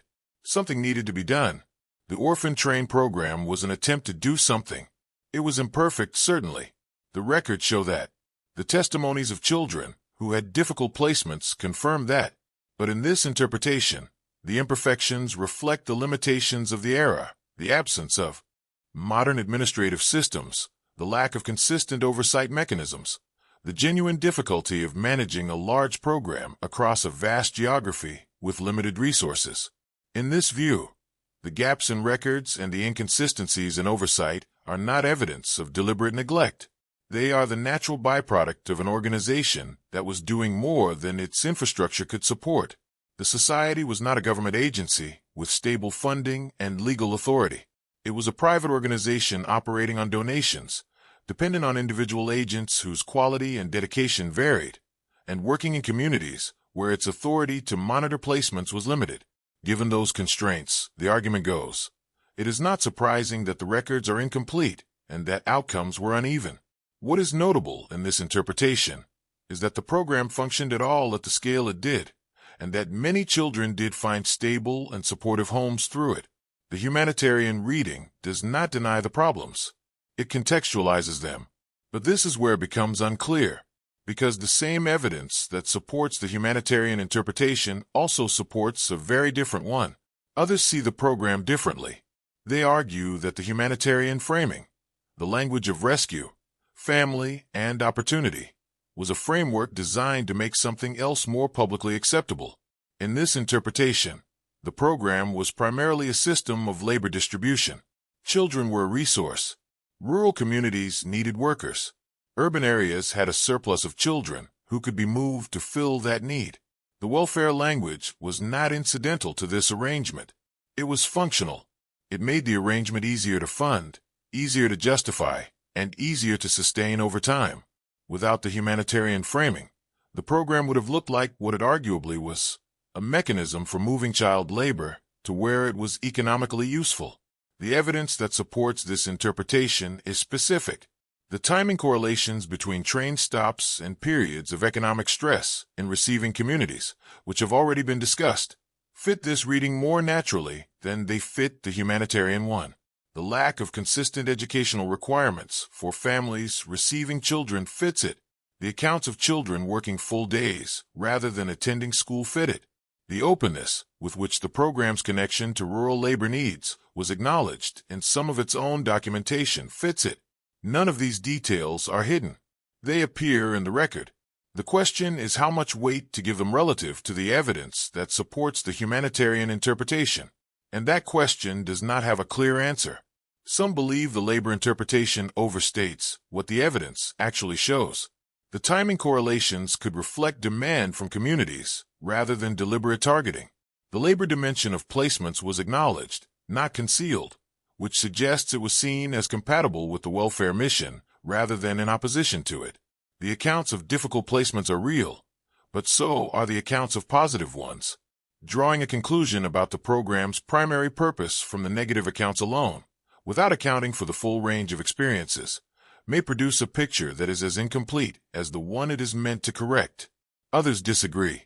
They point to the structural features of the program, the absence of enforcement mechanisms, the labor framing in internal documents, the patterns in timing and geography, as evidence that the labor interpretation is not an overstatement, but an accurate description of how the program actually operated.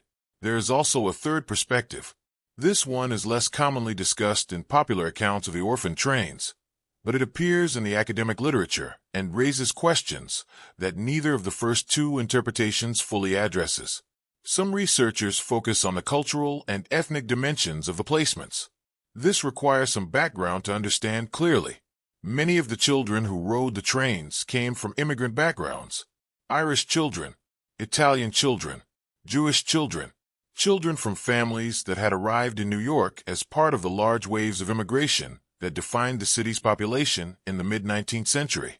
These children carried with them cultural identities, religious traditions, and community connections that were specific and meaningful, and many of them were placed with families from very different cultural and religious backgrounds.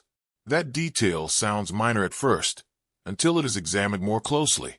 A Catholic child from an Irish immigrant family placed with a Protestant farming family in the rural Midwest was not simply moving from one home to another.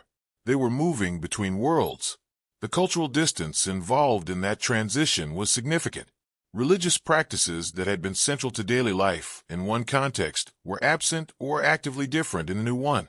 Language, food, customs, community connections, all of these were disrupted simultaneously. The child who arrived at a new placement was not only separated from family and familiar surroundings, they were separated from the cultural framework within which their identity had been formed. Whether this cultural displacement was intentional, incidental, or somewhere in between is not clearly established in the records. That ambiguity is important. The intentional interpretation would suggest that the program was, at least in part, a mechanism for assimilating immigrant children into a different cultural tradition, moving children from communities that were perceived as foreign or undesirable and integrating them into communities that represented a different set of social values. That is a strong claim, and it is not one that can be made with confidence from the surviving evidence alone. The records do not contain explicit statements of intent that would confirm it, but they also do not confirm that cultural matching was a priority. The patterns in placement, the frequency with which children from specific backgrounds were placed in culturally distant environments, are observable. The reasoning behind those patterns is not documented. This raises questions that neither the humanitarian interpretation nor the labor interpretation fully engages with. If the humanitarian reading is correct, cultural displacement was a regrettable side effect of a process focused on child welfare. If the labor interpretation is correct, cultural background was simply not a relevant variable in a system organized around economic utility. But neither of those framings takes the cultural dimension seriously as a feature of the program in its own right. The third perspective asks whether the cultural dimension deserves to be treated as something more than a side effect or an irrelevance, whether it was, in fact, a meaningful part of what the program was doing, even if the evidence does not allow that meaning to be fully defined. Each of these interpretations uses the same historical record. That is the part that makes the disagreement so persistent. Researchers supporting the humanitarian view are not working from different documents than those supporting the labor interpretation or the cultural displacement reading. They are drawing different conclusions from the same incomplete archive. And because the archive is incomplete in specific ways, because the categories of information most relevant to resolving these disagreements are precisely the categories that are most consistently absent from the surviving record, None of the three interpretations can be fully confirmed or dismissed with what currently exists. However, the timeline does not fully match any single clean narrative. The program ran for decades. The balance between humanitarian intent and economic function likely shifted during that time. The organizations involved were not monolithic. Different agents had different priorities. Different receiving communities had different expectations. The experience of a child placed in the 1860s may have been structurally different from the experience of one placed in the 1900s, even if both are counted under the same program label. Treating the orphan trains as a single thing with a single purpose across its entire history may itself be a distortion, a simplification that makes the story easier to tell, but less accurate as a description of what actually happened. And this is where the explanation becomes difficult. The uncertainty about how to interpret the program is not simply the result of insufficient research. It is the result of a record that was shaped, from the beginning, by the interests of the institutions that created it. Those institutions had reasons to document some things, and not others. They had reasons to frame their work in particular ways. The archive that exists today reflects those choices, and the questions that cannot be answered from that archive, about intent, about cultural policy, about the actual balance between welfare and labor, may be unanswerable precisely because they were the questions the record was least equipped or least motivated to address directly. Some believe that continued research will eventually produce a clearer picture. New archives may be identified. Local records may surface that fill in specific gaps. Genealogical research by descendants of placed children has already added detail to the historical account in ways that institutional records alone could not provide. Others are less optimistic. They argue that the core questions about the program's nature and intent are not waiting for more evidence. They are structurally unanswerable given the kind of evidence that exists. The record was incomplete by design, or by the logic of how institutions document themselves, and no amount of additional research will fully compensate for what was never recorded. That uncertainty is itself part of what makes this history difficult to close. Not difficult in the sense of emotionally unresolved, though it is that too for many people with family connections to the program. Difficult in a more specific sense. Difficult to conclude. Difficult to summarize. Difficult to place in the past as something that is fully understood. The three interpretations remain open. The evidence supports elements of each without confirming any of them completely. And the archive sits as it has always sat, partial, shaped, and silent on precisely the questions that matter most. Here is the expanded narration script. There is a particular kind of historical account that feels complete when you step back from it. The broad shape is clear. The beginning is identifiable. The middle has recognizable features. The end arrives and the story closes. The orphan train program is usually described in that way. It started in the 1850s. It ran for several decades. It faced growing criticism from child welfare reformers and state governments who began to question its practices. And eventually it was replaced by the modern foster care system, which represented a different philosophy about how society should handle the placement of children without stable homes. That arc sounds finished. It has the shape of something that began, developed, and ended. But this is where the picture becomes more complicated, because the questions that emerge from the details of this history do not resolve along with the arc. They remain open after the arc closes, and that is an unusual feature of this particular story. After looking at all of the evidence, the records, the testimonies, the patterns in documentation, the inconsistencies across sources, the competing interpretations, the picture does not become clearer. It becomes more layered. Each layer that is examined reveals details that raise new questions rather than answering the ones already present. That is not the experience of working through a history that is simply waiting to be understood.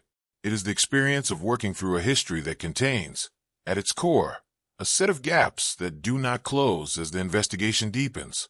Those gaps are not randomly distributed. They are concentrated in specific places, and their concentration is itself part of what needs to be explained. The question of why certain stops leave almost no trace is one that has appeared repeatedly in this account. It does not have a satisfying answer. Towns that appear in the society's own records as confirmed locations where children were placed have no corresponding local documentation, no newspaper coverage, no church records, no local government files that describe the arrival of children for public placement. Local institutions in the 19th century were not comprehensive, but they were not silent either. A train arriving with children for public placement was the kind of event that generated documentation. The absence of that documentation in specific towns is not a general feature of the historical record from that period. It is a specific feature of the orphan train record, and the reason for it is not established. The sibling separation question is similarly unresolved.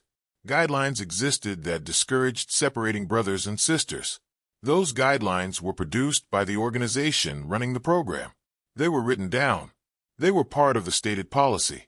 And yet sibling separations appear frequently in the accounts that survive, not as rare exceptions, but as a regular feature of how placements worked in practice. Children describe being separated from siblings without warning. Children placed in the same town by the same program ended up in different households and lost contact permanently.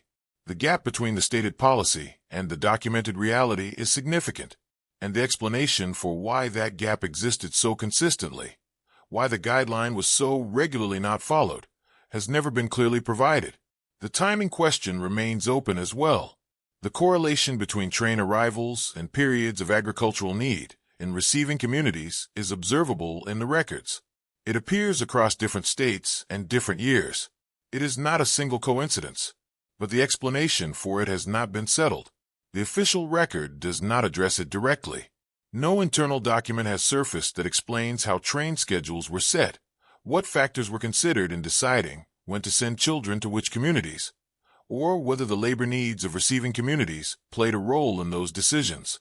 The absence of that explanation is itself unusual. Scheduling decisions of this kind would have been made by people who understood what they were doing and why. The reasoning would have been known.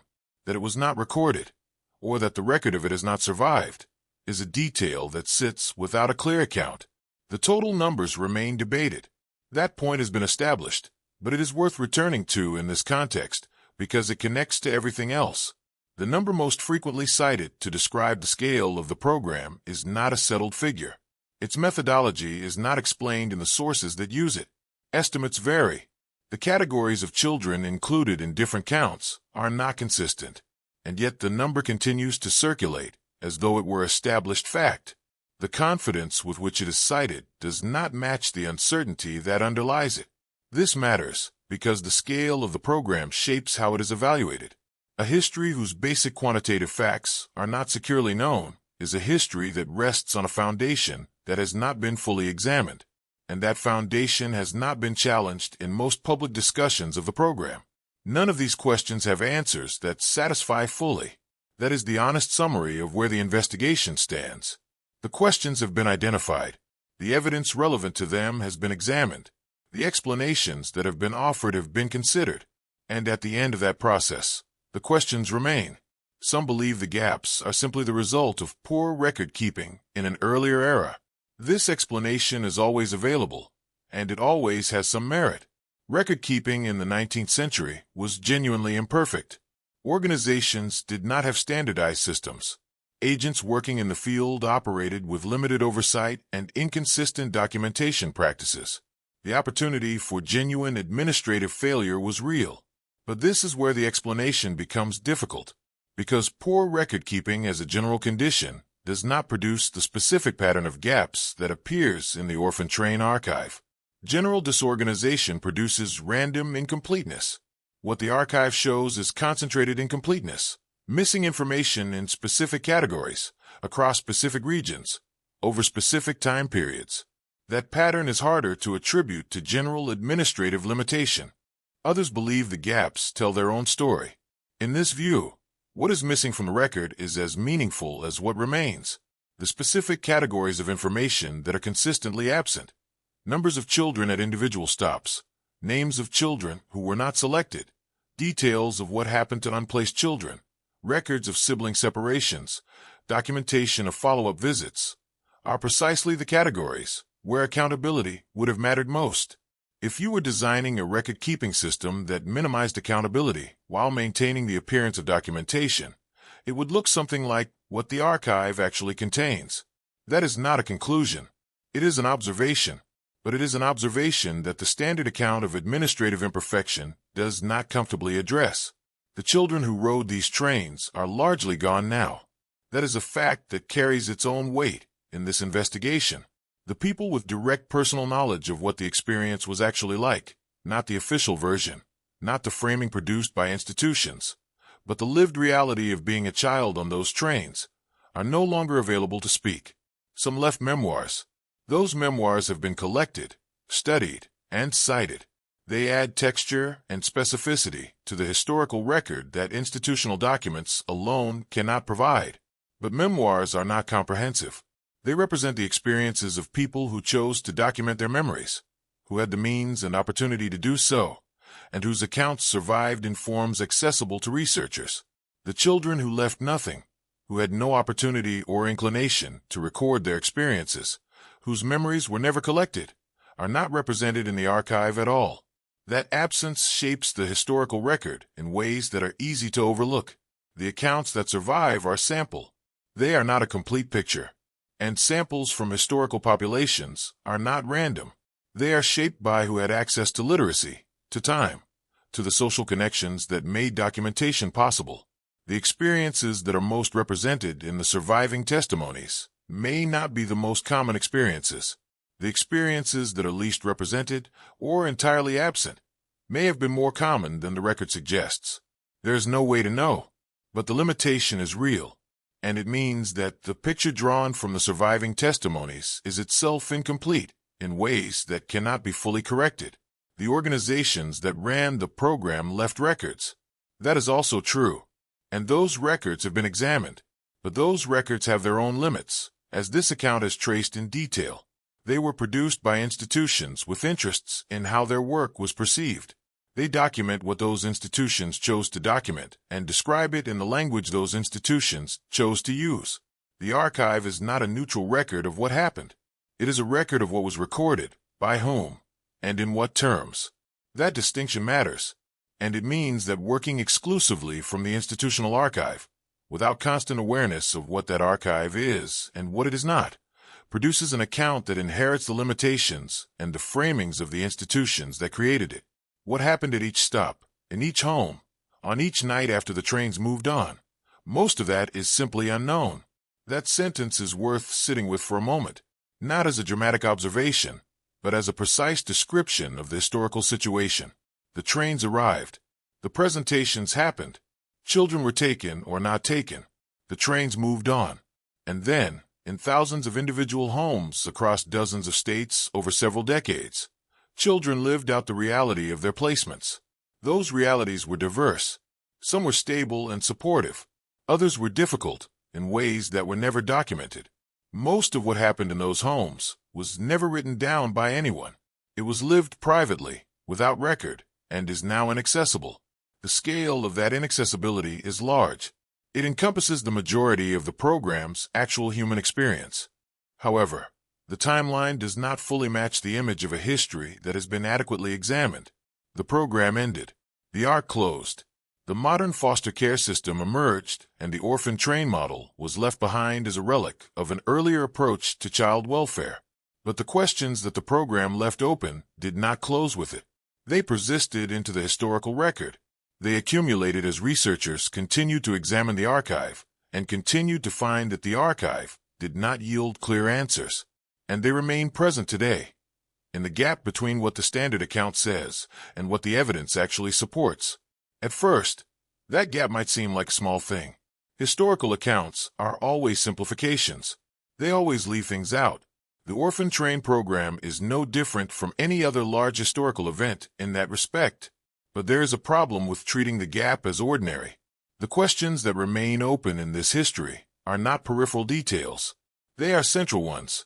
They concern the basic nature of what the program was, the experiences of the people most directly affected by it, and the accuracy of the numbers and claims on which its historical assessment rests. These are not minor gaps in an otherwise complete picture. They are gaps at the center of the picture, and the standard account, which presents the history as more settled than it actually is, has not fully acknowledged them. And this is where the investigation reaches a point that it cannot move past cleanly. The uncertainty that has been present throughout this account does not resolve at the end. It remains. The questions about specific stops, about sibling separations, about timing patterns, about total numbers, about the balance between humanitarian intent and labor utility. None of them close. The archive is what it is. It contains what it contains. The gaps within it are real and specific, and shaped in ways that raise questions the archive itself cannot answer. Some of those questions may eventually be addressed by new research, new sources, or new methods of examining what already exists. Others may not be. The line between those two categories has not been drawn, and until it is, the history of the Orphan Train program remains exactly what a careful examination of the evidence reveals it to be. Not a chapter that closed, but one that remains, in its most important dimensions, genuinely open.